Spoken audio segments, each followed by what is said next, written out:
prohibited words. This rule will be triggered when members sends a message containing prohibited words in the group. Click Allow to enable it. Click Prohibited again to disable it. Click Add Prohibited Words, then send the prohibited words directly to add them successfully. Click Check All Prohibited Words to view all added prohibited words. Click Remove Prohibited Words to delete existing prohibited words.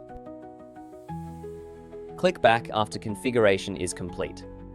Delete message. Automatically delete messages that violate the rules. Click to turn this function on or off. Penalty. Click to enable and select the penalty type. Warn. Warn members who violate the rules. Kick. Kick members who violate the rules from the group.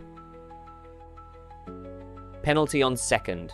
Warning for the first offense, penalty on the second offense.